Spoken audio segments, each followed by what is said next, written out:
On retrouve tout de suite Clément Di Roma, notre correspondant à Kigali. Comment se déroulent les commémorations?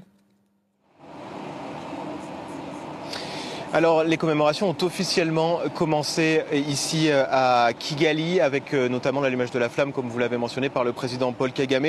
Et puis, elle continue juste derrière moi, dans ces grandes arènes de la ville. Il y aura évidemment un discours du président Paul Kagame, mais il y a en ce moment même de grandes représentations artistiques qui évoquent les massacres de 1994, évidemment, mais qui évoquent aussi la reconstruction du pays dans ces 30 longues années après les tueries qui ont fait entre 800 000 et 1 million de morts, en grande majorité Tutsis. Alors, je vous l'ai dit, ces discours ici dans les arènes qui sont derrière moi devraient évoquer principalement le futur du Rwanda. Et puis il y aura ensuite une marche à travers la ville du président avec les nombreuses délégations internationales qui sont arrivées ici.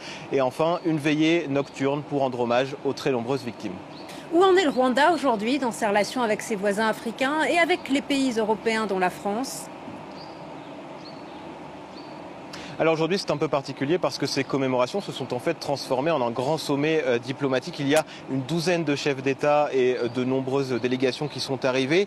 Et bien pour les relations avec les pays africains, le Rwanda aujourd'hui accueille le président sud-africain Cyril Ramaphosa alors que les relations étaient très tendues. Vous voyez donc cet événement sert de prétexte à Kigali pour tisser de nouveaux liens. Et au président africain, ils sont nombreux à avoir répondu à l'appel pour montrer qu'ils sont prêts, qu'ils sont ouverts au Rwanda et à sa diplomatie.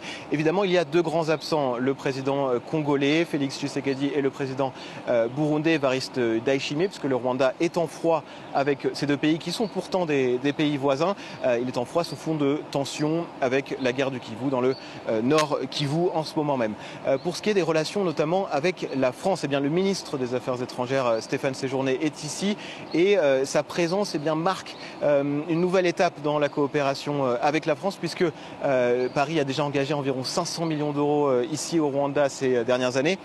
Et le ministre a annoncé hier, juste avant ces 30 ans du génocide, que la France allait investir encore 400 millions d'euros supplémentaires et donc aider le Rwanda dans son développement 30 ans après le génocide contre les Tutsis. Merci beaucoup Clément Di Roma en direct de Kigali.